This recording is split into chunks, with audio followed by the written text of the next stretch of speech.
बिस्मिल्लाहिर्रहमानिर्रहीम, अस्सलाम वालेकुम। नाज़रीन, आप देख रहे हैं प्रोग्राम खबर क्या है और मैं हूं आपकी मेज़बान फरजाना सिद्दीक। आज के प्रोग्राम में हम बात करेंगे उन अहम मौज़ूआत पर जिनसे अवाम बराह रास्त मुतासिर हो रही है।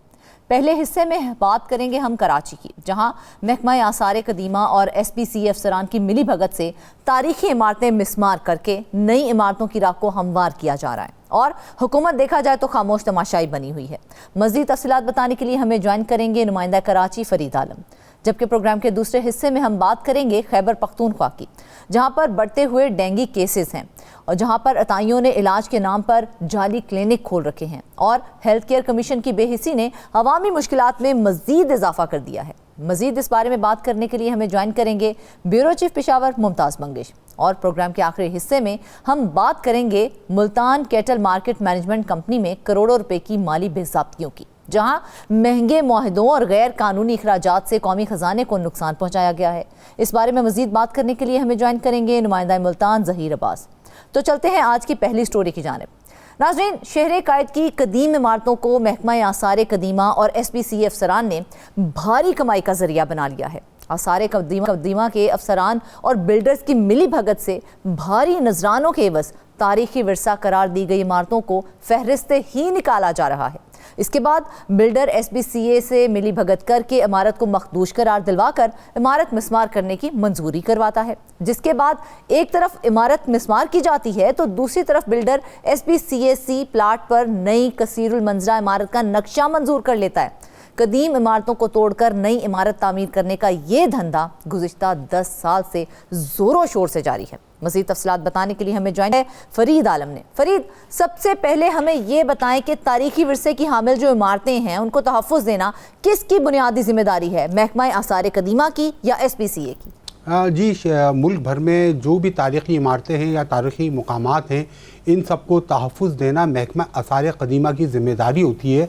ये उनकी ज़िम्मेदारी होती है जो हमारा कौमी विरसा है इसकी हिफाजत को यकीनी बनाया जाए, इसको टूट फूट से महफूज रखने के लिए इसकी वक्तन फ़वक्तन मरम्मत भी की जाए, इसकी देखभाल भी की जाए और इसकी फ़हरिस्त भी मुरतब की जाए।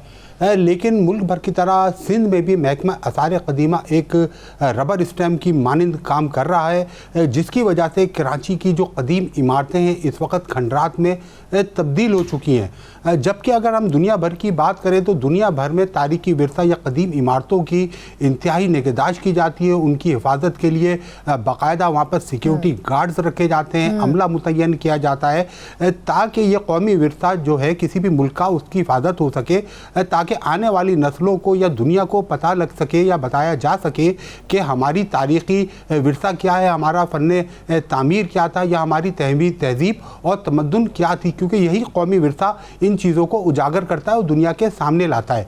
लेकिन सिंध ख़ास करके कराची में ये हुआ कि SPCA अफसरान और बाद बिल्डर की मिली भगत से शहर का जो ओल्ड सिटी एरिया है, आगरा ताज है, क्लिफ्टन है, बंस रोड है, रामस्वामी है, इन जगहों पर जो पुरानी इमारतें थी उनको तोड़ने के बाद नई कसीरुल मंजिला इमारतें तामीर की गई हैं और की जा रही हैं।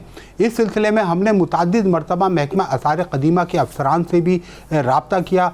मौजूदा DG है फ़तेह शेख साहब, मेरी उनसे कल भी इस हवाले से बातचीत हुई तो उनका कहना ये था कि हम या हमारा कोई अमला इस काम में मुलविस नहीं है, बल्कि हमने 15 से ज़्यादा जो इमारतें मसमार की गई हैं उनकी FIR दर्ज कराई हैं। जबकि एक FIR जो क्लिफ्टन में खरसा हाउस के नाम से एक कदीम इमारत थी उसको मसमार करने में SPCA को भी महकमा आसार कदीमा की जानिब से फरीक बनाया गया। लेकिन हमारे ज़राए और हमारी मालूमात बताती है कि कराची की जो तारीख़ी इमारतें हैं उनकी एक डेटा मुरतब किया गया था महकमा आसार कदीमा की जानिब से और हुकूमत सिंध की जानिब से उनके एक वाफिर फ़ंड भी दिया जाता है इन इमारतों की मरम्मत और तज़ाइन और आराइश के लिए, इनकी हिफाजत के लिए। लेकिन ना ही वो फ़ंड इस्तेमाल होता है, ना किसी इमारत की मरम्मत की जाती है। अब मामला यहाँ पर शुरू होता है पुरानी इमारत को तोड़कर नई इमारत बनाने का। जो पुरानी इमारतें जब महकमा आसार कदीमा उनकी निगहदाश्त नहीं करता, उनकी वक्तन फ़वक्तन मरम्मत नहीं की जाती, वो आहिस्ता आहिस्ता ख़राब होती चली जाती है। एक वक्त आता है कि वो ख़तरनाक हो जाती है, जिसके बाद उनको तोड़ना इंतहाई ज़रूरी होता है। इस चीज़ का फ़ायदा बाज़ कराची के जो बिल्डर्स हैं वो उठा रहे हैं और उनके साथ मिली भगत करके SPCA के जो अफसरान हैं वो अपने पैसों के लिए उन बिल्डर्स को इन इमारतों को डिमोलिश करने करने के इजाजतनामे जारी करते हैं। चंद माह कबल उनका ख्याल रखना तो एक तरफ उन इमारतों का, लेकिन ये शिकायत मुसलसल आ रही हैं कि बिल्डर्स और आसार कदीमा के जो बाज़ अफसरान हैं वो मिली भगत से तारीखी इमारतों को फहरिस्त से ही निकाल देते हैं। तो आखिर कितना इख्तियार उनको तफवीज़ किया गया है जिसके तहत वो बेधड़क ये करते ही चले जा रहे हैं? हाँ जी, होता ही है कि जब कोई अच्छा इलाका होता है, पोश एरिया, देखें ये जितनी कदीम इमारतें बनी हुई हैं इंतहाई कारोबारी इलाकों में बनी हुई है, जहाँ पर इस वक्त एक फ्लैट की या एक ऑफिस की मालियत जो है 1 करोड़ से लेकर 3 करोड़ रुपए तक की है। लेकिन जो ये पुरानी इमारतें, इनमें जो मकीन रहते हैं वो नस्ल दर नस्ल उन इमारतों में रहते चले आए हैं, जिनको इमारत जब मखदूश होती है तो बिल्डर जो तो होते हैं उनसे कौड़ियों के मोल पर उनके वो फ्लैट खरीद के इमारत को मसमार कर देते हैं। उसके लिए जो हेरिटेज की एक लिस्ट है उस पर हेरिटेज की मोहर लगी होती है, इमारतों के ऊपर नोटिस लगे होते हैं। बाकायदा एक मुनज़्ज़म गिरोह है जो ये काम करता है, वो जाके हेरिटेज डिपार्टमेंट से उस इमारत को हेरिटेज की जो रिकॉर्ड है, जो डेटा बेस है, जो उनकी फहरिस्त है, उससे निकलवा देते हैं, जिसके एवज भारी मुबैना तौर पर लाखों रुपए रिश्वत का लेन देन भी किया जाता है। वो रिश्वत के लेन देन के बाद उस इमारत को उस फहरिस्त से निकाल दिया जाता है, जिसके बाद बिल्डर SBCA में वो दरख्वास्त दायर करता है कि ये इमारत मैंने खरीदी है, लेकिन ये इमारत तारीखी विरसे को जो है वो निकाल देते हैं। लेकिन जब एक इमारत को तारीखी विरसा करार दे दिया गया तो उसे फहरिस्त से निकालने का प्रॉपर तरीकाकार तो होना चाहिए ना। क्या उस पर अवामी समाअत की जाती है या फिर कोई और तरीकाकार इख्तियार किया जाता है या नोटिस जारी होता है उस पर? देखो, उसका कोई तरीका है ही नहीं, उसको आप निकाल ही नहीं सकते। लेकिन होता ये है, जब इमारत तारीखी इमारत होती है, जैसे जमशेद कैटरिक बिल्डिंग है, ये बिल्डिंग भी तारीखी इमारत थी, खारादर पे वाक़ई थी। इसको चंद माह कबल मसमार करके एक नई बिल्डिंग बनाने की कोशिश की जा रही है। होता ये है कि जब पुरानी इमारत को महकमा आसार कदीमा के रिकॉर्ड से निकालना होता है तो उसकी जो रिकॉर्ड की फ़ाइल होती है वो फाइल ही वहाँ से गायब कर दी जाती है, उसका कोई डेटा वहाँ पर होता ही नहीं है। अच्छा, यानी कि जो इमारत एक बार तारीखी विरसा डिक्लेयर कर दी गई है उसके बाद उसे उसमें से निकाला नहीं जा सकता, ऐसा ही है? किसी सूरत आप नहीं निकाल सकते उसको, क्योंकि वो इमारतें 100 साल पुरानी हैं, उनको आप कैसे निकाल सकते हो? उसका तरीक़ेकार यही है, एक मुनज़्ज़म तरीके से साजिश के ज़रिए पैसों का लेन देन करने के बाद उसका पूरा रिकॉर्ड वहाँ से गायब कर दिया जाता है। जब रिकॉर्ड गायब हो जाता है, ये बिल्डर जाके आसार कदीमा और दरख्वास्त देते हैं कि मेरी ये पुरानी इमारत है, आपकी फहरिस्त में शामिल तो नहीं है। लेकिन जब वो दरख्वास्त देते हैं, क्योंकि उनके पास रिकॉर्ड तो पहले वो गायब कर चुके होते हैं वहाँ से, तो उसको NOC दे दी जाती है कि ये इमारत जो है आसार कदीमा में नहीं आती, लिहाजा आप इसकी तामीर कर सकते हैं दोबारा। उसी को NOC को जवाब बना के बिल्डर SBCA के साथ साजबाज करता है। साजबाज करने के बाद उस पुरानी इमारत को तोड़ने के लिए SBCA को एक दरख्वास्त देता है कि ये फलानी इमारत है, मेरी इतने साल पुरानी इमारत हो गई, लिहाजा मैं इसको तोड़ के नए सिरे से तामीर करना चाहता हूँ। वो दरख्वास्त देता है। उस दरख्वास्त के एवज SBCA अफसरान अपनी जेबें भरने के बाद उसको NOC दे देते हैं कि आप ये इमारत तोड़ सकते हैं।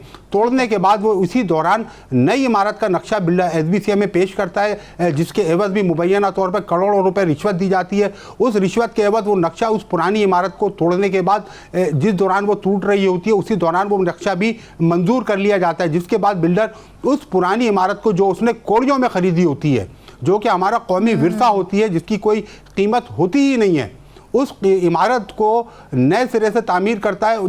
जो इमारत 4 मंजिल थी वहाँ पर 15 मंजिल इमारत तामीर होती है। जिस इमारत में एक फ्लोर पे 4 फ्लैट होते थे वहाँ पर 6 फ्लैट बनाए जाते हैं। 15 मंजिला वो इमारत बनाई जाती है। 3-3 करोड़ 2.5 करोड़ में वो एक फ्लैट बेचा जाता है। ये कारोबार करार दे दिया जाता है, जिसके बाद उसे जो है मिसमार कर दिया जाता है। लेकिन हमने देखा है कि SBCA के अफसरान जो हैं वो बगैर किसी टेक्निकल रिपोर्ट के भी इमारतों को मखदूश करार देते हैं। तो क्या इसके ऊपर कोई इंक्वायरी वगैरह कुछ भी नहीं होता है? देखिए, ये पूरा एक रैकेट है। जो ओल्ड सिटी एरिया में ठेकेदार नुमा बिल्डर्स काम कर रहे हैं, उनका काम है वो सारा दिन फिरते रहते हैं और कौड़ियों के मोल इमारतें खरीदते हैं। उसके साथ SBCA का जो अमला है पूरा मुकम्मल तौर पर उनका माविन और मददगार होता है, क्योंकि उसे भारी रिश्वत मिल रही होती है। उस इमारत को पहले मखदूश करार दिलवाया जाता है, ज़बरदस्ती मखदूश करार दिलवाया जाता है। मखदूश करार देने के बाद जो मकीन उसमें रह रहे होते हैं उनको डराया जाता है कि अब ये इमारत रहने के काबिल नहीं बची है। SBCA का अमला आके वहाँ पर नोटिस आवेदा कर देता है, चिप्सा कर देता है उन इमारतों के ऊपर कि आप ये इमारत खाली कर दें, ये इमारत गिरने वाली है। इमारतों को मखदूश करार दे के मिसमार किया जा रहा है। उनमें सदर टाउन, लियारी और लियाकताबाद ये ऐसे इलाके हैं जहां पर एक मुनज़्ज़म अंदाज में देखा जाए तो तारीखी इमारतों को मिसमार किया जा रहा है। इन इलाकों को ही क्यों निशाना बनाया जा रहा है? देखिए, जो सबसे ज़्यादा तारीखी इमारतें कराची में मौजूद है वो ओल्ड सिटी एरिया है, डिस्ट्रिक्ट साउथ, ज़िला जुनूबी का इलाका है। खारादर, रामस्वामी, मूसा लैन, जैकब लाइन, सदर, बंस रोड और इस तरह के जो रीगल का इलाका है, ये सारा इलाका, यहाँ पर आपको मिलेंगी सारी पुरानी इमारतें, कदीम इमारतें, अंग्रेज़ के दौर की बनी हुई वो इमारतें हैं। दर्जनों की तादाद में वो इमारतें जिनकी देखभाल नहीं की जा रही। महकमा आसार कदीमा की जिम्मेदारी है कि जिन इमारतों को मखदूज कदीम हेरिटेज करार दिया गया उनकी मुकम्मल तौर पर देखभाल करें, उनकी निगहदाश्त करें, तामीर और तरक्की के काम करें, जिसके एवज उनको भारी फंड भी अलॉट होते हैं। लेकिन महकमा आसार कदीमा ऐसा नहीं कर रहा। जो सारा पैसा जो है वो ना जाने किधर खर्च हो रहा है, हर बजट में वो पैसा ज़ीरो हो जाता है, लेकिन इमारतों पे चंद एक इमारतों के अलावा कहीं पर भी वो इस्तेमाल नहीं होता। केएमसी का कराची मेट्रोपॉलिटन कॉरपोरेशन है, इसकी इमारत खुद हेरिटेज में शामिल है, लेकिन आसार कदीमा की जानिब से केएमसी की इमारत पे भी आज तक 1 रुपया खर्च नहीं किया गया है। देखें, जब हम हेरिटेज इमारत कोई होती है तो उसके ऊपर किसी किस्म की ऑल्ट्रेशन हम नहीं कर सकते। अब एक जदीद तरीका इन्होंने अपनाया है, हेरिटेज डिपार्टमेंट ने और SBCA ने। एक जदीद तरीका ये है कि जो उसकी एलिवेशन की वॉल्स होती हैं उस बोलते हैं कि वो एलिवेशन को नहीं छेड़ेगा, अंदर क्योंकि मखदूश हो चुकी है तो अंदर से वो नक्शा चेंज कर देगा, वो नई इमारत बनाएगा। बाहर की इमारत और बाहर की दीवार जो है वैसे ही रहेगी, लेकिन जब आप अंदर से ही उसको तोड़ देंगे तो वो हेरिटेज तो नहीं रहा, वो उस वक्त की तामीर तो नहीं है जो सन 100 साल पहले की गई थी या 150 साल पहले की गई थी। 150 साल पहले वहाँ पर कौन सा पत्थर इस्तेमाल किया गया था? लाल पत्थर इस्तेमाल किया गया था, सफ़ेद पत्थर इस्तेमाल किया गया था या पीला पत्थर इस्तेमाल किया गया था। अब ये करते हैं कि नहीं, हम क्योंकि ये इमारत बहुत ख़राब हो गई है, लिहाजा अब ये ख़तरनाक हो गई, इसको ये गिरी जाएगी, लिहाजा हमारी मजबूरी थी। तो बिल्डर आया था हमारे पास, उस बिल्डर ने हमसे ये पेशकश की जिसे हमने कबूल कर लिया। देखा, आप एलिवेशन रख के क्या करेंगे जब अंदर इमारत ही नहीं बन गई? बिल्कुल ऐसे ही है। एलिवेशन रख के आप करेंगे क्या उसका? एक और एलिवेशन देखिए, दुनिया जो मुझे सिर्फ ये बताएं ना कि महकमा आसार कदीमा की अपनी भी टेक्निकल कमेटी है, उसके अरकान हैं, तो उनकी क्या मॉनिटरिंग नहीं होती है जब वो जाके किसी भी इमारत को मखदूश करार दे देते हैं? क्योंकि हमने तो ये भी सुना है कि उन पर नजराने लेने के इल्जामात भी हैं, तो उनके खिलाफ तो हमने कोई कार्रवाई होते नहीं देखी है। देखिए, कार्रवाई तो ना महकमा आसार कदीमा के खिलाफ आज तक सिंध में हुई है, ना SBCA के खिलाफ हुई है। ये तमाम कार्रवाइयाँ ज़रूर होती हैं, सब एक दूसरे, सब जो हुकाम है, हुकाम बाला है, एक दूसरे को बचाने के लिए और ख़ुद को कानून की गिरफ्त से बचाने के लिए लेटरबाजी तो करते हैं। जब इंक्वायरी होती है तो अफसर बोलता है मैंने लेटर जारी कर दिया था, लेकिन उस अफसर से ये कभी नहीं पूछा जाता तुमने लेटर जारी किया था तो इसके बाद क्या कार्रवाई हुई। उसके बाद की कार्रवाई तो पूछी ही नहीं जाती। लेटर भेज के अफसर अपने आप को मुमकिन कानूनी कार्रवाई से बचा लेता है। SBCA के साथ साथ महकमा आसार कदीमा का पूरी एक टेक्निकल टीम है जो इमारत का सर्वे करती है। सर्वे करने के बाद उसका जो स्ट्रक्चर है उसका पूरा मुआयना किया जाता है, बिल्डिंग की जो तामीर है उसका पूरा मुआयना किया जाता है, फिर उसको हेरिटेज में शामिल किया जाता है कि उसका जब पूरा लेबॉर्ट्री टेस्ट हो जाता है, सब चीज़ों की उसकी पूरी दस्तावेज़ात मुकम्मल हो जाती है और हर तरह से मुतमईन हो जाते हैं कि इमारत 100 साल या 150 साल पुरानी है, उसके बाद हेरिटेज में शामिल किया जाता है। कराची की कई सौ इमारतें हैं जो हेरिटेज हैं, लेकिन उन कई सौ इमारतों में से कई दर्जन इमारतें ऐसी हैं जो बिल्डर की भेंट चढ़ चुकी है। इन्हीं अफसरान की मिलीभगत से देखें जो पुरानी इमारत तोड़ी जाती है, फरीद, ये तो मुमकिन ही नहीं है ना, हमने यही देखा है। आसार कदीमा हो, करोड़ों हमने करोड़ों रुपए की लेन देन होती है, करोड़ों रुपए की लेन देन के बाद ये मामलात होते हैं। दुनिया देख रही है, देखिए हुकूमत सिंध भी देख रही है। हुकूमत सिंध की जानिब से तो ऐसा लगता है वज़ीर आला सिंध की जानिब से या यही सवाल फरीद में आपसे करने लगी थी, क्योंकि हमने देखा है कि एक तारीखी इमारत गिरती है, अगले ही महीने वहाँ कसीरुल मंजिला प्लाजा जो है वो तामीर हो जाता है, उसका नक्शा भी मंजूर हो जाता है। तो ये तो सब कुछ जो है बगैर अंदरूनी मिली भगत के तो मुमकिन ही नहीं है। ये बिल्कुल साजिश है ना। देखें, ये पूरी साजिश है, ये पूरी एक साजिश का पूरा गुरोह है, साजिशी गुरोह है जो सिर्फ अपनी जेबें भरने के लिए जो शहर का तारीखी विरसा है उसको दीमक की तरह चाट रहा है। अगर इसको नहीं रोका गया तो एक वक्त आएगा कि हम बताने के काबिल भी नहीं रहेंगे कि हमारा कदीम फ़न तामीर क्या था, हमारी तहजीब क्या थी, हमारा तमद्दुन क्या था? ये इमारतें हमारा तहजीब व तमद्दुन दुनिया को दिखाती हैं। पूरी दुनिया में अगर आप चली जाएं तो उन्होंने अपनी हेरिटेज को संभाल के रखा हुआ है। हमारे जो दुश्मन मुल्क है भारत, उसके अंदर भी आप देखें तो उन्होंने भी अपने हेरिटेज को संभाल के रखा है। नेपाल में चली जाएं, वहाँ पर भी हेरिटेज संभाला हुआ है। मलेशिया चली जाएं, आप अजरबैजान चली जाएं तो वहाँ पर उन्होंने पूरे अपने शहरों को संभाला हुआ है। ना सिर्फ संभाला हुआ है बल्कि उनको उनकी असल हालत में आबाद भी रखा हुआ है।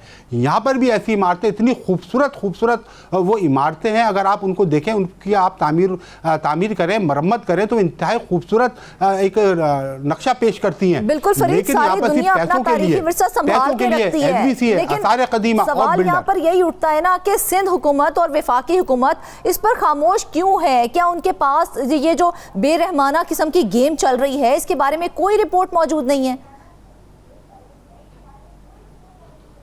देखिए, वफाक और सिंध इस वक्त एक है। ना वफाक सिंध को कुछ कह रहा है, ना सिंध वफाक को कुछ कह रहा है। ये पूरे सब एक सांचे में इस वक्त ढले हुए हैं। अगर वफाक सिंध से सवाल करता है तो सिंध के पास बहुत अच्छा सवाल उठता है कौमी असेंबली के अंदर जाके। तो इस वक्त मसलिहत की जो हुकूमत है, इस मसलिहत की हुकूमत की वजह से सिंध के अंदर लाकानूनियत अपने उरूज पे पहुंची हुई है। सिंध का कोई भी ऐसा सरकारी इदारा नहीं है जहां आपको अपना जायज़ काम भी पैसे दिए बगैर करा लें आप। कोई ऐसा इदारा नहीं है, किसी भी इदारे में चले जाए, ये तो लाकानूनियत, खुली लाकानूनियत है। इस वक्त सिस्टम सिंध में चल रहा है, जो पूरी हुकूमत चला रही, एक ज़ेरे ज़मीन सिस्टम है, उस सिस्टम को रन कर रहा है वो। यहाँ पर उस सिस्टम को छेड़ने वाला ना अफसर ओहदे पे रहता है, ना कोई उसके खिलाफ कार्रवाई करने के काबिल रहता है। यही हो रहा है हेरिटेज इमारतों के साथ, सूबाई हुकूमत तो इसके ऊपर कोई काम नहीं कर रही है, वो खामोश तमाशाई बने हुए हैं। लेकिन मुझे एक सवाल का जवाब दें कि क्या अवाम को यह हक हासिल है कि वो ऐसी किसी तारीखी इमारत के तहफ़्फ़ुज़ के लिए अदालत से रुजू करें? क्या ऐसी कोई मिसाल मौजूद है? जी, अभी चंद माह कबल एक जी अलाना रोड पे चांद बीबी बिल्डिंग है, उसको तोड़ने की कोशिश की जा रही थी। तो वहाँ के जो इलाका मकीन थे उनकी जानिब से शदीद एहतजाज किया गया। इसी तरह कोयला गोदाम रोड खारा दर पे एक पुरानी इमारत को तोड़ा जा रहा था, तो वहाँ पर भी इलाका मकीनों ने एहतजाज किया। जब एहतजाज किया तो आसार कदीमा ने वहाँ पर आके अपनी कार्रवाई की, वहाँ पर FIR कटाई। फतेह शेख से मेरी कल बात हुई, DG हेरिटेज एंड एंटिक्स हैं, उनका कहना ये है कि मैंने 15 से ज़्यादा बिल्डिंगें तोड़ने पर FIR कराई हैं। लेकिन ये FIR कराते हैं, FIR कराने के बाद केस कोर्ट में जाता है। जब कोर्ट में जाके आप उसकी प्रोसीडिंग में अपने एविडेंस ही वहाँ पर प्रोड्यूस नहीं करते हो तो क्या होगा? ये क्या करते हैं, दुनिया को दिखाने के लिए FIR और मुकदमात तो बना देते हैं, लेकिन जब कोर्ट में केस जाता है तो वहाँ पर इतना कमज़ोर कर देते हैं उस केस को कि वो बिल्डर के ही हक में फैसला हो जाता है। सारा खेल है पैसों का। ये पैसे लेके कुछ भी करने को तैयार हैं। हेरिटेज को यहाँ पर शदीद ख़तरात लाक हो चुके हैं। कोई बैद नहीं है कि सिटी स्टेशन भी ये कल तोड़ के नया सिटी स्टेशन बना दे, बल्दिया की बिल्डिंग तोड़ के भी नई बिल्डिंग बना दे। इस वक्त कोई ऐसी चीज़ हमें नज़र नहीं आ रही, कोई कानून नाम की चीज़ हमें सिंध में नज़र नहीं आ रही जो लाकानूनियत को रोक सके, इस रिश्वत और चोर बदारी को रोक सके। अब मामला तो यहाँ तक आप पहुँचे हैं कि जो लोग वहाँ पर घरों में रहते हैं उनको घरों से बाहर निकाल के खड़ा कर दिया जाता है। खड़ा करने के बाद इमारत तोड़ दी जाती है। अभी देखें, जब बारिशें शुरू होंगी, बारिशें जैसी कराची में शुरू होती हैं, SBC हरकत में आता है और उनके पास एक पुरानी लिस्ट है, उस लिस्ट की तहसीर कर दी जाती है कि फला ज़िले के अंदर इतनी इमारतें मखदूश हैं, इनको खाली कर दिया जाए। तो देखें, खाली तो इमारतें मखदूश इमारतें भी हैं। ये बहुत ही बड़ा लम्हा फिक्रिया है हम सबके लिए। लेकिन कराची जैसे शहर में अगर तारीख को ही हम मिटा देंगे तो फिर आने वाली नस्लों को क्या विरसा दिया जाएगा? क्या कहा कि ये हमारा कौमी विरसा है? क्या हम महज कंक्रीट के जंगल उन्हें देंगे?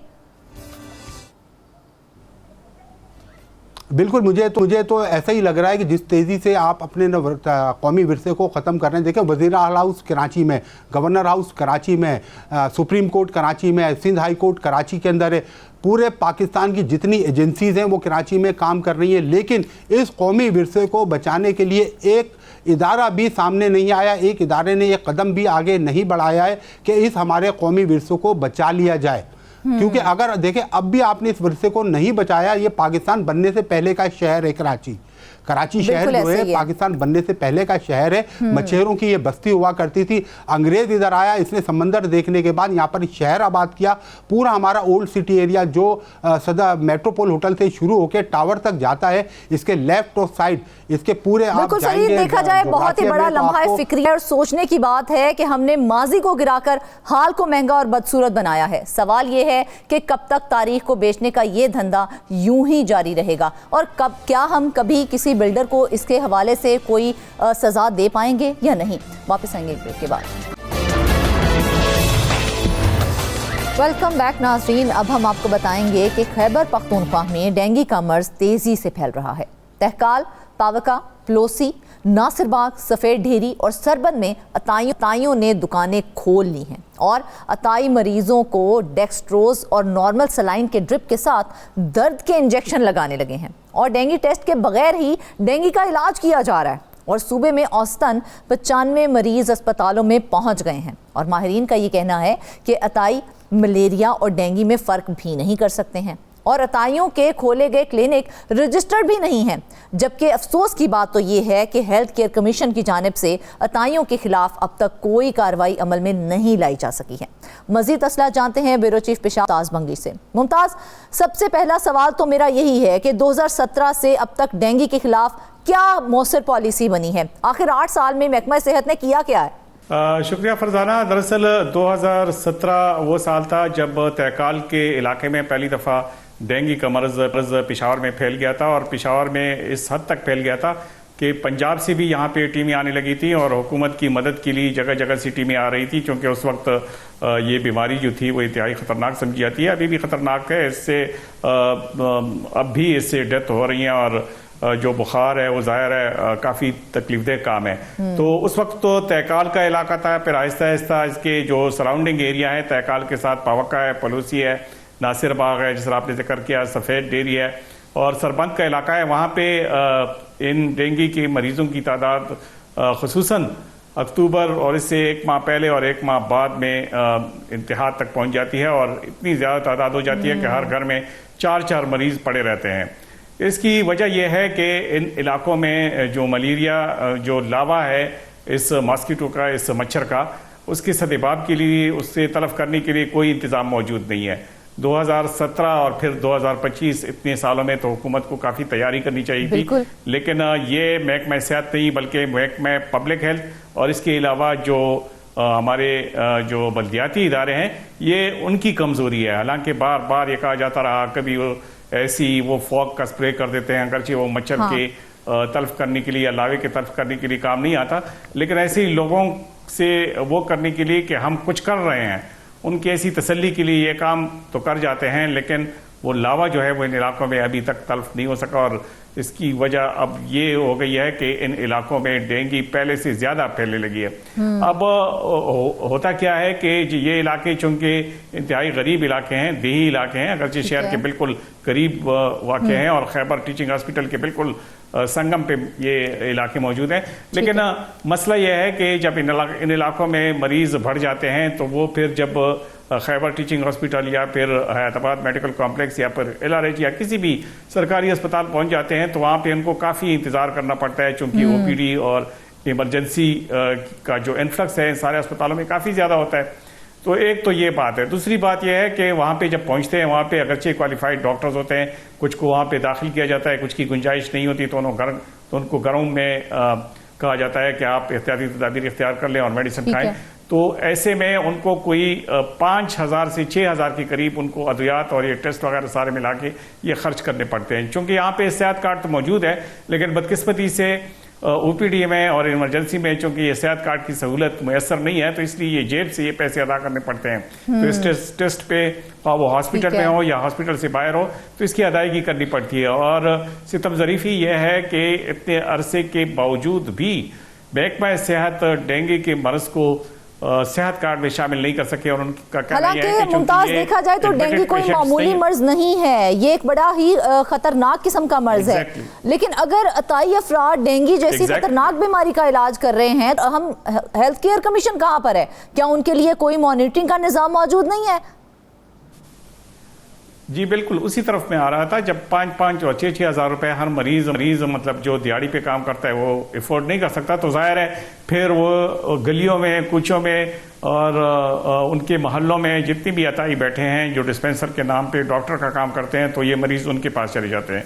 इसका उनको दो फायदे होते हैं। एक फायदा तो ये है कि फौरी तौर पर वो उसको स्टीराइड दे देते हैं, उसको ड्रिप लगा लेते हैं, डेक्सट्रोज लगा लेते हैं, दर्द के इंजेक्शन लगा लेते हैं, तो जाहिर है उसका बदन हल्का हो जाता है और वो ये ख्याल करता है कि ये जो अताई है ये उसका मरज समझ गया है। अब अताई हर मलेरिया को, हर उस सिम्टम्स के मरज को डेंगी समझ के उसके मुताबिक इलाज करवाता है और उनसे पैसे बटोरता है। एक दिन 1,000 ले लेता है, दूसरे दिन ले लेता है, तीसरे दिन जो ये टेम्परेचर होता है 1 हफ्ता 10 दिन, तो वो उसकी कमाई मतलब ये जो बात हम तक पहुंची है, ये जो खबर हम तक पहुंची है कि डेंगू और मलेरिया में ये जो अताई अफराद हैं ये फ़र्क ही नहीं कर सकते हैं और अक्सर अताइयों को मालूम ही नहीं है, तो लेकिन उसके बावजूद वो लोग इलाज कर रहे हैं। सिर्फ यही नहीं बल्कि जो गलियों में जो डॉक्टर्स बैठे होते हैं वो भी बदकिस्मती से या वो करते नहीं है या वो मरीज के लिए जिसका ज्यादा अखराजात ना है टेस्ट पे, तो वो जो रैपिड डायग्नोस्टिक किट इसको कहते हैं, फौरी तौर पर वो जो टेस्ट हो जाता है उससे, तो वो इस्तेमाल करते हैं। और माहिरीन का कहना यह है कि जो रैपिड डायग्नोस्टिक किट है उससे जो टेस्ट के रिजल्ट आते हैं वो अक्सर औकात इस तरह से होता है कि उसमें पॉजिटिव होता है, लेकिन पीसीआर का जो टेस्ट है जो इंतहाई मुस्तनद समझा जाता है, जब उसके जरिए वो टेस्ट कर देते हैं तो उसमें नेगेटिव आ जाता है। अब मरीज को अद्वियात वही दी होती हैं, अगर उससे टाइफाइड है तो भी वो टेम्परेचर के लिए और डेंगू के जो लवाजिमात हैं, जो उसका इलाज है, जो उसकी ट्रीटमेंट है उसके मुताबिक वो लेता है, हत्ता कि उसका वो वाला असल जो मर्ज होता है वो बिगड़ जाता है और वो टेम्परेचर कम करने के उसमें ये सोच के इलाज करता होता है कि उससे शायद डेंगू हो गया है। एक तो ये कॉम्प्लिकेशन उसमें आ जाती है अताइयों में। दूसरी बात, आपने हेल्थ केयर कमीशन की है, हेल्थ केयर कमीशन को बने हुए साल हा साल हो गए हैं। कभी इसका एक नाम रख दिया जाता है, कभी नाम बदल दिया जाता है, कभी इसमें नए नए इंस्पेक्टर्स भर्ती होते हैं, कभी क्या होता है। लेकिन मजे की बात यह है कि ये और तो छोड़ दें, जो सही मुस्तनद डॉक्टर्स हैं उनके क्लिनिक भी पूरी तरह रजिस्टर्ड नहीं कर सके, ये अताई तो बहुत दूर की बात है। और फिर खतरनाक किस्म की सिचुएशन है। मुमताज, मुझे सिर्फ ये बताएं, क्या हेल्थ डिपार्टमेंट जो है वो इस बात से लाइल में कि तहकाल, पावका, नासिर बाग और सफेद ढेरी जैसे इलाकों में अताई खुलेआम काम कर रहे हैं? हेल्थ डिपार्टमेंट को ये मसला इतना संजीदा नजर आता ही नहीं है। अगर ये मसला इसको वो संजीदगी से लेते तो शायद फिर डेंगू का मर्ज होता ही ना, वो पब्लिक हेल्थ डिपार्टमेंट और फिर जो बल्दियाती इदारे हैं उनके साथ कोऑर्डिनेशन करता और ये इसकी ट्रीटमेंट से ज़्यादा इसकी प्रिवेंशन पे उसके लिए वो काम करते। लेकिन ना तो हेल्थ डिपार्टमेंट में इस तरह की कोई कोशिश की गई है, ना ही पब्लिक हेल्थ डिपार्टमेंट की तरफ से कुछ हुआ है और ना ही हमारे जो बल्दियाती निज़ाम है उसमें कोई इतनी दमखम है कि वो इन किस्म की चीज़ों में इस किस्म की एक्टिविटीज़ कर लें और इस ये लावे को ब्रीडिंग से पहले ही तल्फ कर दे, ताकि मलेरिया और फिर ये जो डेंगू के मर्ज है या मच्छरों से वाबस्ता जितने भी अमराज हैं उसका फौरी खात्मा हो। बहुत सारे इलाकों में इस तरह से होता भी है, वहाँ पे डेंगू का मर्ज कम से कम है। लेकिन फरजाना इसमें एक और जो मुश्किल सूरत हाल पेश आती है वो ये है कि तहकाल में अगर कोई शख्स डेंगू उसमें तशखीस हो जाती है और वो फिर आता है किसी और इलाके में और उसी इलाके में वही मच्छर जो उसको काटता है वो किसी और को काटता है, तो ट्रांसमिशन जो है वो मल्टीप्लाई हो जाता है और दूसरे इलाकों तक फैल जाता है। फिर वो सारे इलाके उसकी लपेट में आ जाते हैं, फिर उसका इलाज भी मुश्किल हो जाता है। और अक्सर औकात अभी भी इस तरह से है कि अस्पतालों में डेंगू के मरीज इतने पड़े हुए हैं कि बाकी दीगर जो मरीज हैं उनके लिए बेड्स भी दस्तयाब नहीं है। अक्सर डॉक्टर जो होते हैं वो कहते हैं कि ये डेंगू बिल्कुल हमने ये सिचुएशन देखी है मुमताज, जो डेंगू के मरीज हैं उनकी तादाद में इजाफा होता है और बेइंतहा इजाफा होता है। क्या सूबाई हुकूमत की जानिब से या फिर वफाकी हुकूमत की जानिब से इस पर कोई इकदाम नहीं किए जा रहे? क्योंकि हमने ये देखा है कि दोनों हुकूमतों की तरफ से दावा तो ये किया जाता है कि वो सेहत के निज़ाम को बेहतर कर रही है, लेकिन डेंगू के लिए हमने देखा कभी कोई खास प्रोग्राम जो है वो उसको स्टार्ट नहीं किया गया, तो इसकी क्या वजह है? इसकी वजह यह है कि जितनी भी ये बीमारियां हैं हुकूमत उससे एक आर्जी और वक्ती बीमारियां करार देकर इससे जान छुड़ाती है। हालांकि चाहिए था कि इसके लिए बाकायदा तौर पे एक प्रोग्राम बनाया जाता, जिस तरह दीगर अमराज के लिए कोई ख़ास प्रोग्राम है, तो जिस तरह मलेरिया प्रोग्राम है अब उसको ये डेंगू का जो मर्ज है ये भी उसको हवाले कर देते। पहले इस तरह से होता था कि मलेरिया के सदेबाब के लिए BHU की सतह पर लोगों की स्क्रीनिंग होती थी और फिर जिस इलाके में जो मलेरिया के असरात पाए जाते थे वहाँ पे बड़े पैमाने पर उसकी तलाफी और उससे रोकथाम और उसके इलाज के लिए काम शुरू होता था। बिल्कुल ऐसे ही लेकिन है। अब मलेरिया अगरचे इतना ज़्यादा इतनी बड़ी बीमारी नहीं थी, डेंगू उससे काफ़ी ज़्यादा खतरनाक है, लेकिन अब तो डेंगू के लिए भी कोई ऐसे इंतजाम नहीं है। अब तो उसका सही डेटा भी नहीं रखा जाता, बल्कि सरकारी अस्पतालों पर इत्तेफाक किया जाता है। वहाँ पे जो मरीज अपनी मर्जी से आते हैं तो वहाँ इस इलाके को वो लोग ये कह देते हैं कि मुमताज ऐसे ही है। देखा जाए डेंगू कोई मामूली वायरस नहीं है, डेंगू अब एक सालाना खतरा बन चुका है, लेकिन हर साल यही हालात, वही मसाइल, वही खामोशी। आखिर हुकूमत कब जागेगी और अवाम कब तक अपनी जानों की कीमत पर ये लापरवाही सहते रहेंगे? नाजरीन, वापस आएंगे एक ब्रेक के बाद।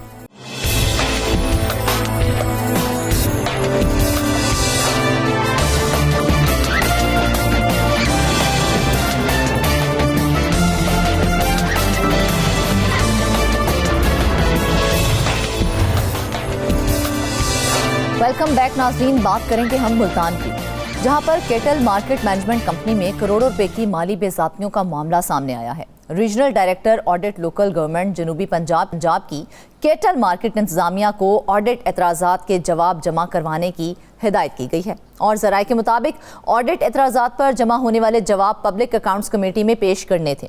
सालाना ऑडिट बराए साल 2022 और 23 के दौरान ऑडिटर जनरल ऑफ पाकिस्तान ने मुख्तलिफ अमूर में माली बेज़ाब्तियों की निशानदही की थी और 2 साल का अरसा गुजरने के बावजूद केटल मार्केट मैनेजमेंट कंपनी इंतजामिया ऑडिट एतराज़ात को दूर ही नहीं कर सकी है। मज़ीद तफसीलात जानते हैं नुमाइंदा मुल्क ज़हीर अब्बास से। ज़हीर, सबसे पहले हमें ये बताएं कि 2 साल गुजरने के बावजूद भी ऑडिट एतराज़ात पर अमल दरामद क्यों नहीं किया गया? जिम्मेदारी किसकी थी ये? शुक्रिया फरजाना। अब जिम्मेदारी साफ जाहिर है, जो इदारे का सरबराह होता है जिम्मेदारी उसी पे आयद होती है। जब भी कोई महकमाना राब्ता किया जाता है किसी दूसरे महकमे की जानब से तो सरबराह से किया जाता है। तो इस मामले में भी जो डायरेक्टर ऑडिट लोकल गवर्नमेंट जनूबी पंजाब हैं, इन्होंने बराह रास्त जो है वो जो CEO kettle market management company है उनसे राब्ता किया और उन्हें बताया है कि आपके करोड़ों रुपए के जो ऑडिट एतराज़ात हैं वो अभी तक सेटल नहीं हुए, जिस पर उन्हें ऑडिट एतराज़ात के जवाब जो हैं वो जमा करवाने की हिदायत की गई है। आपको यहाँ पे ये बताता चलूँ कि ये जो ऑडिट हुआ था ये साल 2022-23 जो माली साल था उसके दौरान हुआ था और मुख्तलिफ अमूर में करोड़ों रुपए की मुबैना बेज़ाब्तियों का इंकशाफ हुआ था, जिस पर ऑडिट हुकाम की जानब से उस टाइम भी तमाम ऑडिट एतराज़ात को दूर करने की हिदायत की गई थी। जिसके बाद डिपार्टमेंटल अकाउंट्स कमेटी में भी ये मामला जो है वो ज़ेरे गौर लाया गया और डिपार्टमेंटल अकाउंट्स कमेटी की जानब से भी जो केटल मार्केट इंतजामिया है उनको वाज़ेह हिदायत दी गई थी कि ये जो एतराज़ात हैं इनको दूर किया जाए। उसमें जो अगर बड़ी बेज़ाब्तियों की बात की जाए तो वो महंगे मुआहदे हैं। जब भी कोई टेंडर होता है तो टेंडर प्रोसेस में इसी तरह की बेज़ाब्तियां सामने आती हैं। जब कोई चीज़ खरीदनी होती है तो वो महंगे दामों खरीदी जाती है, जब कोई अपनी इमलाक जो है जब वो उसकी नीलामी की जाती है तो वो सस्ते दामों की जाती है। तो इसमें भी यही प्रैक्टिस की गई। जब इन्होंने टेंडर किया तो टेंडर में होना तो ये चाहिए था कि जो ज्यादा बोली देने वाला ठेकेदार है उसको टेंडर अलाट किया जाता है। इन्होंने 2,86,00,000 रुपए के जो टेंडर हैं वो उनको दिए जो कि चौथे और 7वें नंबर पर बोली लगाने वाले ठेकेदार थे। अंदाजा करें कि पहले, दूसरे, तीसरे नंबर पर बोली लगाने वालों को नजरअंदाज किया गया और चहीते ठेकेदार को नवाजने के लिए जो चौथे नंबर पर बोली देने वाले थे या फिर 7वें नंबर पर बोली देने वाले थे उनको वो ठेके अलाट कर दिए। अब अंदाजा करें कि तमाम तर अमल जो है उसमें बेदाब्तियां की गई, जिस पर डिपार्टमेंटल अकाउंट्स कमेटी ने जो है निशानदेही की और उन्होंने कहा कि इसका जवाब जमा करवाया जाए, मगर किसी किस्म का जवाब जमा करवाने में जो केटल मार्केट इंतजामिया है वो नाकाम रही। 30 रोज के अंदर उन्होंने जो इंटरनल इंक्वायरी उसको मुकम्मल करने की हिदायत की थी, लेकिन जो महकमाना इंक्वायरी है वो 30 दिन क्या 2 साल का अरसा गुजर चुका है। वो जो महकमाना इंक्वायरी की हिदायत की गई थी उसकी भी जो है रिपोर्ट वो सामने नहीं आ सकी। अच्छा ज़हीर, जिस तरह से आप भी बता रहे हैं और सरकारी दस्तावेजात की बात की जाए तो वो भी यही कह रहे हैं कि महंगे मुआहदों से कौमी खजाने को 7 करोड़ रुपए का नुकसान पहुंचाया गया है, तो क्या उन मुआहदों की मंजूरी बोर्ड से ली गई थी या फिर ये अपने ही इनफरादी फैसले कर लिए गए थे? जी वही मैंने आपको बताया ना कि जब भी कोई टेंडर होता है तो उसमें किया क्या जाता है कि जो सबसे कम रेट वाला ठेकेदार होता है उसकी को अलाट किया जाता है टेंडर, या फिर अगर कोई आपने अपनी इमलाक, जिस तरह इन्हीं के पार्किंग फीस का ठेका है या फिर लेवी फीस का ठेका है, अगर ये देते हैं तो साफ ज़ाहिर है ज्यादा बोली देने वाले ठेकेदार को देंगे। बिल्कुल। तो इसमें जो वो 2 ठेके थे उसमें यही हुआ कि जो कम बोली देने वाले थे उनको ठेके अलाट किए गए। साफ ज़ाहिर ये बेज़ाबगी थी। इसमें तमाम तर जो भी प्रोक्योरमेंट के यानी के अफरान थे वो इसमें शामिल थे। कैटल मार्केट मैनेजमेंट कंपनी के अफरान की मुबैना मिली भगत से ये कौमी खजाने को नुकसान पहुंचाया गया। इसके साथ साथ दीगर अमूर की अगर बात की जाए तो इसमें कुछ ऐसी यानी कि भर्तियां भी सामने आई हैं। 9 जो है वो डेली वेजेस मुलाजमीन की भर्तियों का इंकशाफ हुआ है जिन्हें खिलाफे कवायद भर्ती किया गया और उन्हें मुख्तलिफ औकात में 45 लाख रुपए से जायद का जो मुआवजा है वो भी अदा किया गया। ये सिर्फ माली साल 2022-23 की बात है। अगर बात की जाए तो बाद में जो इनका सालाना ऑडिट हुआ था उसमें ये रकम जो है वो 1,23 लाख रुपए तक जा पहुंची थी कि जो गैर कानूनी तौर पर डेली वेजेस मुलाजमीन भर्ती किए गए थे उनको गैर कानूनी तौर पर इतनी अदायगियां की गई। अब जो मामला है वो ऑडिट हुकाम के पास दोबारा से चला गया और ऑडिट हुकाम ने तमाम ऑडिट एतराज़ात को दूर करके जवाब जमा करवाने की हिदायत की। अब होगा क्या कि अगर इनकी तरफ से जवाब जमा करवाए जाते हैं तो वो जवाब जो है वो पब्लिक अकाउंट्स कमेटी में पेश किए जाएंगे। अगर पब्लिक अकाउंट्स कमेटी जो है उन्होंने ये जवाब मान लिए कि इसमें बेज़ाब्तियां जो इल्जामात हैं वो इल्जामात को रद्द कर रहे हैं और अगर वो जवाब मान लिए जाते हैं तो वो ऑडिट एतराज़ात दूर हो जाएंगे। अगर वो जवाबात को तस्लीम नहीं किया जाता पब्लिक अकाउंट्स कमेटी में तो रिकवरी की तरफ जाएंगे। लेकिन यहाँ पर आपको एक और बात बताऊं कि जो माली साल 2023-24 का ऑडिट हुआ था मुख्तलिफ मवेशी मंडियों का, तो उसमें जनूबी पंजाब की जो मवेशी मंडियां थी वहां पर 90 करोड़ रुपए से जायद की बेज़ाब्तियां सामने आई थी। उसमें भी यही कहा गया था ऑडिट हुकाम की जानिब से, डिपार्टमेंटल अकाउंट्स कमेटी की जानिब से कि तमाम ऑडिट एतराज़ात को दूर किया जाए। उनको भी अभी तक दूर नहीं किया जा सका। माली साल 2022-23 ऑडिट रिपोर्ट में ज़हीर हमने ये सुना है कि ईद कुर्बान के मौका पर 3 करोड़ रुपए के सिर्फ टेंट ही जो है वो किराए पर ले लिए गए थे। क्या वाकई इतनी बड़ी रकम खर्च की गई थी सिर्फ टेंट लेने पे, या ये सिर्फ कागजों में दिखाया गया था ताकि वो पैसा हड़प कर लिया जाए? जी होता यह है कि जब कैटल मार्केट इंतजामिया से बात की जाती है तो कभी तो वो उन्हीं टेंट या कनोपियाँ जो हैं उनकी ख़रीदारी जाहिर कर देते हैं कि हमने ये इस साल में ये चीज़ परचेज की थी, और कभी उसी चीज़ का जो है वो टेंडर जारी कर दिया जाता है। तो समझ नहीं आती कि वो उनकी अपनी मलकियत है या वो वाकई किराए पर हासिल करते हैं। ताम अगर बात की जाए ईद कुर्बान के मौके की तो उस मौका पर 3 करोड़ रुपए से जायद के जो है वो टेंट की खरीदारी दायर की गई, उसका जो ठेका है वो दायर किया गया। इसी तरह अगर बात की जाए कनोपियों की तो 65 लाख रुपए से जायद की कनोपियां जो है उनका किराया जो है वो दायर किया गया और कौमी खजाने से 3 करोड़ 65 लाख रुपए से जायद की रकम जो है वो निकलवाई गई। अब इस पर भी ऑडिट हुकाम ने संगीन जो है वो इल्जामात आयद किए, निशानदेही की है और उनसे जवाब मांगा था। तो इनकी तरफ से 30 रोज के अंदर जवाब मांगा गया था, मगर 2 साल से जायद का अरसा हो चुका है, इसका भी कोई जवाब जो है वो ऑडिट टीम को फराहम नहीं किया गया। अगर अब भी ऑडिट एतराज़ात दूर नहीं किए जाते तो रिकवरी की तरफ जाएंगे, मगर बात वहां पे आकर रुक जाती है कि मादी में भी यही कुछ होता रहा। मादी में भी ऑडिट हुकाम की तरफ से निशानदेही की गई, डिपार्टमेंट अकाउंट्स कमेटी की जानिब से कहा गया कि रिकवरी को यकीनी बनाया जाए। तरीके से और बेधड़क किए गए हैं। 2 करोड़ 86 लाख का ठेका वो कम बोली देने वाले को दे दिया गया है, तो किसी ने कोई सवाल नहीं उठाया इसके ऊपर, किसी ने कोई उंगली नहीं उठाई इसके ऊपर?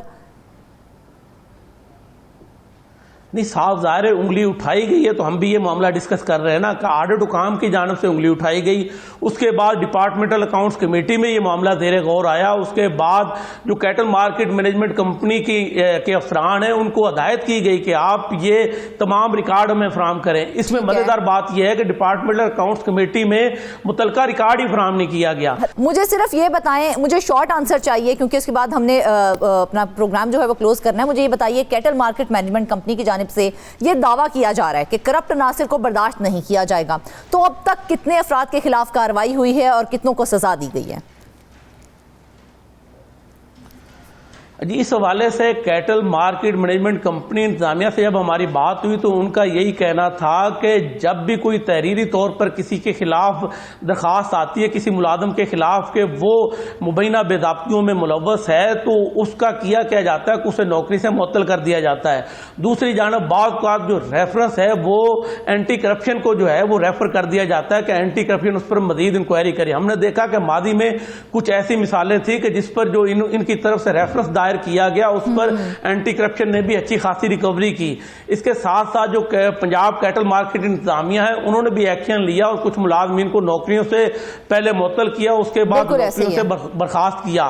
तो जो सजा का अमल है वो तो जारी और सारी है, मगर जब बड़े पैमाने पर इस तरह की बेदाब्ती सामने आती है जिसमें सारा अमला देखा जाए तो इस सारे हाल के बाद आखिर में अवाम सिर्फ ये जानना चाहती है कि उनके टैक्स का पैसा अगर ऐसे ही जाया होता रहा तो एहतसाब का निजाम कहां खड़ा है, और क्या हम उम्मीद रखें कि इस बार कोई ठोस कार्रवाई होगी। नाज़रीन, इसके साथ ही आज के प्रोग्राम से बस इतना ही। ढेर सारी दुआओं में याद रखिएगा। इजाजत दीजिए। अल्लाह हाफ़िज़।